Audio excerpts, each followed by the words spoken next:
नमस्कार, मैं लेख शिखर शर्मा आपको बायोलॉजी पढ़ा रहा हूं और आज का जो हमारा टॉपिक है वो है प्लेटीहेल्मिन्थीज के बारे में।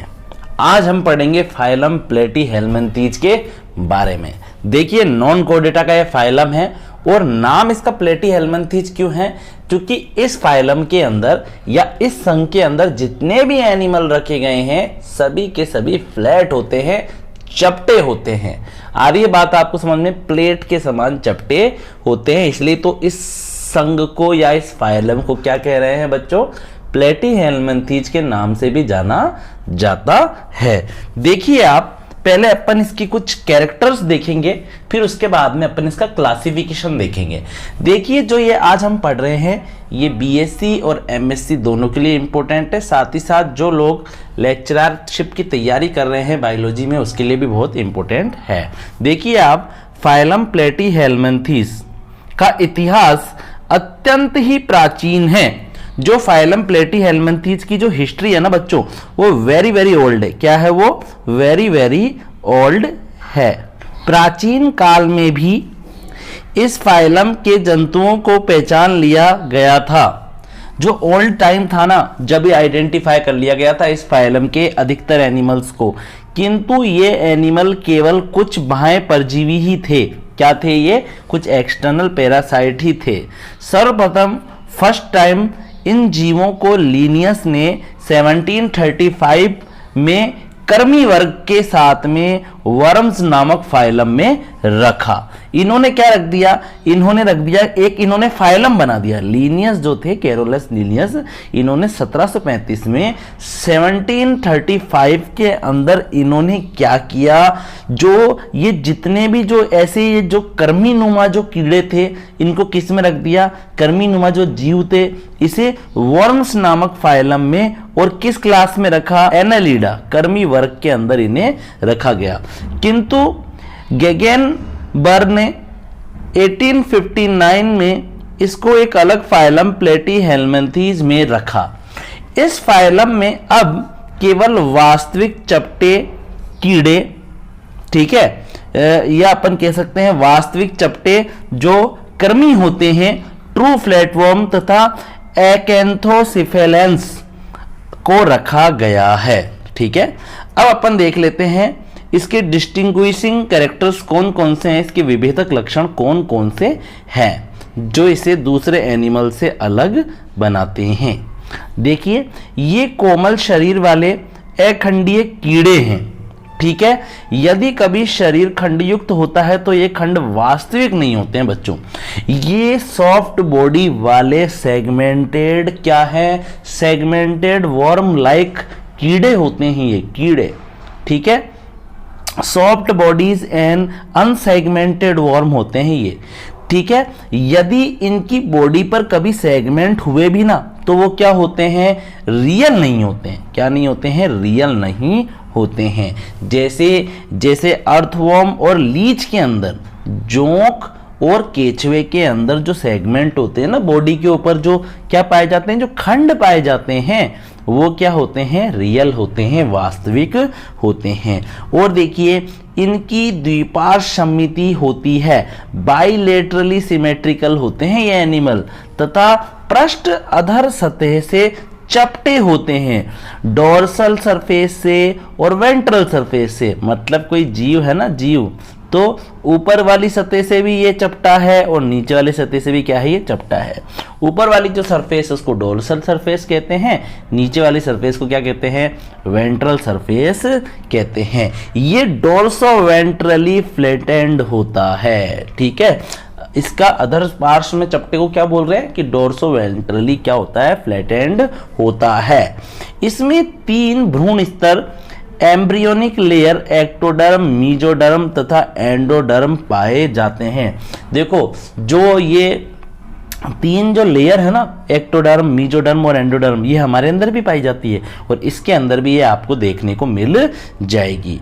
और देखिए, इनमें बाह्य तथा आंतरिक कंकाल इनमें बाह्य तथा आंतरिक कंकाल दोनों ही अनुपस्थित रहते हैं। ना तो इनमें कोई एक्सोस्केलेटन पाया जाता है, ना ही कोई इंटरनल स्केलेटन पाया जाता है। मतलब कि इनमें कंकाल तंत्र पाया ही नहीं जाता है, हड्डियां इनमें नहीं होती है। और देखिए ध्यानपूर्वक, इनमें पाए जाने वाले कांटे तथा हुक या अंकुश स्क्लेरोप्रोटीन के बने हुए होते हैं। इनमें स्पिक्यूल्स पाए जाते हैं बॉडी के ऊपर। जैसे ये ऐसा कोई कर्मी है, ऐसा ये है ना, कोई कर्मी है, ठीक है। इस कर्मी के ऊपर क्या पाए जाते हैं? ऐसे ऐसे कांटे नुमा संरचनाएं पाई जाती है, ऐसी कांटे नुमा संरचनाएं पाई जाती है, ठीक है। ऐसे कांटे नुमा संरचना आपको इसके ऊपर देखने को मिल जाएगी, ठीक है। जो किसके बने हुए होते हैं? स्क्लेरोप्रोटीन के बने हुए होते हैं। किसके बने होते हैं? स्क्लेरोप्रोटीन के बने हुए होते हैं। और देखिए, एपिडर्मिस कोमल तथा बहुकेंद्रिक सिनकेटियल होती है, ठीक है। और देखिए, टर्बेलेरिया में सोलिएटेड होती है, ठीक है।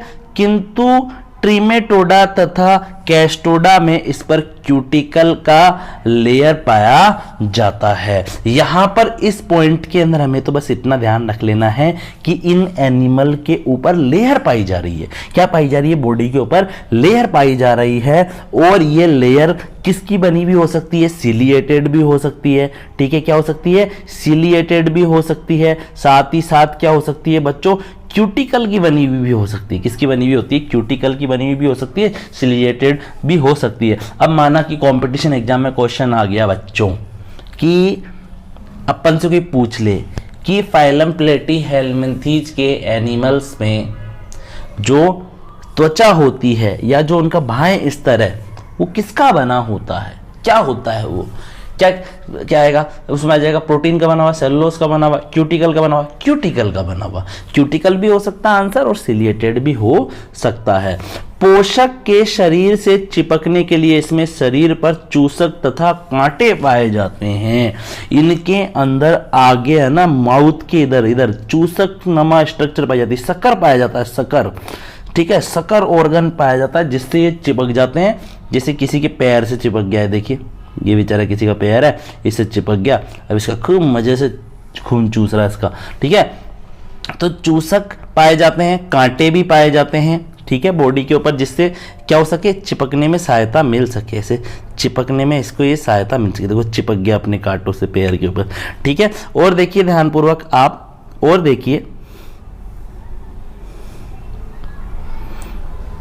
इनमें वास्तविक देहगुहा या सिलोम अनुपस्थित होती है। अरे बच्चों, इनके अंदर ट्रू बॉडी कैविटी या जो सिलोम होती है ना, एब्सेंट रहती है। सिलोम एब्सेंट है तभी तो फ्लैट है, इसी से याद कर लो, ठीक है। शरीर के विभिन्न भागों में, बॉडी के विभिन्न पार्टों के बीच का स्थान पेरेनकाइमा या मिजेनकाइमा भरा रहता है। क्या भरा रहता है इसके अंदर?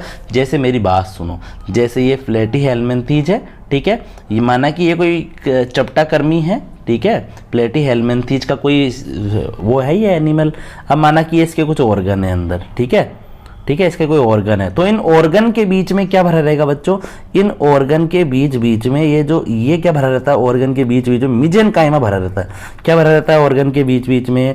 मिजेनकाइमा भरा रहता है। क्या भरा रहता है? मिजेनकाइमा भरा रहता है। हाँ, लेकिन बच्चों इनके अंदर कैविटी नहीं पाई जाती है, सिलोम नहीं पाई जाती है। और देखिए ध्यानपूर्वक, इनमें आहार नाल यानी कि जो एलिमेंट्री कोनाल होती है ना, वो या तो पूर्णतया अनुपस्थित रहती है, ठीक है, या बहुत अधिक शाखान्वित भी हो सकती है, या क्या हो सकती है? अपूर्ण हो सकती है। इनके अंदर गुदाद्वार एनस नहीं पाया जाता है। इनके अंदर क्या नहीं पाया जाता है? एनस नहीं पाया जाता है। हाँ भैया, एलिमेंट्री कैनाल कंप्लीटली एब्सेंट रहती है, और अगर होगी तो ब्रांच्ड होगी, ब्रांचेस्ड, शाखान्वित होगी, ठीक है। और अगर है तो ब्रांच्ड भी हो सकती है, शाखान्वित भी हो सकती है, साथ ही साथ इनकम्प्लीट एलिमेंट्री कैनाल भी हो सकती है। बाकी इसमें एनस नहीं पाया जाता है अपशिष्ट एक्सक्रेटरी मटेरियल को बाहर निकालने के लिए। और देखिए आगे आप ध्यानपूर्वक, श्वसन तथा परिवहन तंत्र का अभाव होता है। ना तो इसके अंदर बच्चों रेस्पिरेशन सिस्टम पाया जाता है, ना ही सर्कुलेशन सिस्टम इसके अंदर पाया जाता है, क्योंकि तो पैरासाइट है पूरी तरह से, ठीक है। और ये ऐसे एटमॉस्फेयर में रहता है, ये ऐसे क्षेत्रों में रहता है जहां पर इसको ना तो कोई ऑक्सीजन मिल पाती है, ना ही कोई इसमें ब्लड का सर्कुलेशन होता है ठीक से, ठीक है। और इधर आप देखिए, उत्सर्जन तंत्र में शिखा कोशिकाएं अथवा प्रोटोनेफ्रिडिया पाए जाते हैं जो शाखाओं द्वारा उत्सर्जन नलिका से संबंधित होते हैं। यहां पर एक्सक्रेटरी जो सिस्टम है ना, उसको कौन बना रही है? फ्लैम सेल बना रही है, ज्वाला कोशिकाएं। शिखा कोशिकाएं मतलब ज्वाला कोशिकाएं इसके अंदर पाई जाती है। और जो ये ज्वाला कोशिकाएं होती है ना बच्चों, जो ये फ्लैम सेल्स होती है, जो ज्वाला कोशिकाएं होती है, ठीक है, इसको प्रोटोन और भी पाया जा रहा है, ज्वाला कोशिकाएं भी पाई जा रही है, प्रोटोनेफ्रिडिया भी इनके अंदर पाया जाता है। तो ये ज्वाला कोशिकाएं, जो ज्वाला सेल और प्रोटोनेफ्रिडिया मतलब फ्लैम सेल और प्रोटोनेफ्रिडिया इनके अंदर पाए जाते हैं, ठीक है। और ये सब किसमें जुड़ते हैं जाकर? ये फ्लैम सेल्स, ये प्रोटोनेफ्रिडिया इसमें उत्सर्जन नलिका में खुलते हैं, ठीक है। एक्सक्रेटरी एक केनाल पाई जाती है, एक एक्सक्रेटरी ट्यूब पाई जाती है जिसके अंदर खुलते हैं और उससे पूरा अपशिष्ट पदार्थ एक्सक्रेटरी मटेरियल बॉडी से बाहर निकाल दिया जाता है। और देखिए आगे आप ध्यानपूर्वक, तंत्रिका तंत्र तथा संवेदी अंग बहुत ही कम विकसित होते हैं बच्चों। इसके अंदर जैसे हमारे अंदर नर्वस सिस्टम नहीं होता, क्या होता है? हमारे अंदर सेंट्रल नर्वस सिस्टम है, पेरिफेरल नर्वस सिस्टम है, ठीक है। तो लेकिन इसके अंदर कोई भी इसके अंदर नर्वस सिस्टम या तंत्रिका तंत्र नहीं पाया जाता है, ठीक है। हमारे अंदर संवेदी ऑर्गन कौन से, चलो बताओ, हमारे सेंसरी ऑर्गन के नाम सोचिए आप, हमारे अंदर कौन कौन से पाए जाते हैं ना हमारे अंदर आंखें भी होती है, ठीक है, हमारे आईज भी है, ठीक है, नोज भी है मतलब नाक, ईयर भी है, ठीक है, और स्किन भी है, स्किन, ठीक है। टच सेंसिटिव होती है हमारी स्किन, स्पर्श को पहचान लेती है, टच को पहचान लेती है, ठीक है। और देखिए आगे ध्यानपूर्वक, एनिमल अधिकतर द्विलिंगी होते हैं। ये क्या होते हैं बच्चों? ये हर्मीफ्रोडाइट्स होते हैं, या अपन कह सकते हैं बाइसेक्सुअल ये होते हैं, ठीक है। द्विलिंगी एनिमल होते हैं ये, मतलब कि जो एनिमल है ना, जो एनिमल है, ठीक है, एनिमल जो है फ्लैट एनिमल, यही मेल भी है और यही फीमेल भी है, यही मेल भी है और यही क्या है, फीमेल भी है, ठीक है। और देखिए ध्यानपूर्वक, निषेचन आंतरिक तथा वर्धन बिना लार्वा के होता है, ठीक है, अथवा लार्वा अवस्थाओं के साथ भी इसके अंदर होता है। इधर आप देखिए ध्यानपूर्वक, इनके अंदर है ना इंटरनल फर्टिलाइजेशन होता है, मतलब कि स्पर्म और ओवम कहाँ मिल रहे हैं, दोनों का फ्यूजन कहाँ हो रहा है, बॉडी के अंदर, इनमें इंटरनल फर्टिलाइजेशन पाया जाता है, ठीक है। तथा इनके अंदर जो डेवलपमेंट है ना, वो लार्वा के बिना भी हो सकता है और लार्वा के द्वारा भी हो सकता है, मतलब अलग अलग रखे गए हैं प्लेटीहेल्मिन्थिस फाइलम में एनिमल। कुछ एनिमल्स के अंदर तो लार्वा स्टेज के द्वारा डेवलपमेंट हो रहा है और कुछ में डायरेक्ट ही क्या हो रहा है, इनके अंदर डेवलपमेंट हो रहा है, ठीक है। एग्जाम्पल के लिए आप देखिए, जो टर्बिलेरिया है और जो मोनोजेनेटिक ट्रीमेटोडा है, ठीक है, अथवा लार्वा, इनमें लार्वा अवस्थाओं के साथ में नहीं होता है, ठीक है। ये जो टर्बिलेरिया है और जो मोनोजेनेटिक जो ट्रीमेटोडा है ना, इनके अंदर क्या होता है, डायरेक्ट ही जो बच्चे होते हैं वो जन्म ले लेते हैं और वो बिल्कुल किसके समान होते हैं, टर्बिलेरिया या ट्रीमेटोडा के समान ही होते हैं, बस साइज में छोटे होते हैं, ठीक है। और जो ये इधर आप देखिए डाइजेनेटिक जो ट्रीमेटोडा होता है ना, ठीक है, जो डाइजेनेटिक ट्रीमेटोडा है तथा जो कैस्टोड्स जो सिस्टोड्स है, ठीक है, उसके अंदर क्या होता है, उसके अंदर लार्वा स्टेज के द्वारा डेवलपमेंट होता है, ठीक है। और देखिए ध्यानपूर्वक, कुछ एनिमल के अंदर लैंगिक जनन सेक्सुअल रिप्रोडक्शन पाया जाता है तथा जननों का एकांतरण भी पाया जाता है। मतलब क्या बोल रहा है यहाँ पर, इसके अंदर है ना लैंगिक जनन पाया जाता है, सेक्सुअल रिप्रोडक्शन भी पाया जाता है कुछ एनिमल्स के अंदर, और कुछ एनिमल्स के अंदर क्या पाया जाता है बच्चों, जननों का एकांतरण भी पाया जाता है, पीढ़ी एकांतरण भी पाया जाता है। ठीक है, ये स्वतंत्र जीवी भी हो सकते हैं, जैसे टर्बिलेरिया स्वतंत्र जीवी है, आराम से स्वतंत्र रूप से रहता है। ठीक है, साथ ही साथ ये बाह्य परजीवी अंत परजीवी भी हो सकते हैं, मतलब ये फ्री लिविंग भी हो सकते हैं, एक्सटर्नल परजीवी भी हो सकते हैं, एक्सटर्नल पैरासाइट भी हो सकते हैं, इंटरनल पैरासाइट भी ये हो सकते हैं। ठीक है, और देखिए इनमें से कुछ क्या होते हैं बच्चों, इनमें से कुछ कॉमन इसमें से कुछ क्या होते हैं बच्चों, सहभोजी भी होते हैं। इनमें से क्या होते हैं, कुछ सहभोजी भी होते हैं, अर्थात इनमें से कुछ क्या होते हैं बच्चों, कॉमन सेल्स भी होते हैं। क्या होते हैं, कॉमन सेल्स भी होते हैं। अब अपन क्या देखेंगे, वेरी वेरी इंपॉर्टेंट टॉपिक है अपना अब क्लासिफिकेशन। अब अपन देखेंगे इसका क्लासिफिकेशन। ठीक है, और वो मैं आपको बताऊंगा नेक्स्ट क्लास के अंदर, वरना वीडियो क्या हो जाएगा, लंबा हो जाएगा। ठीक है, सभी अपना ख्याल रखिए, टेक केयर।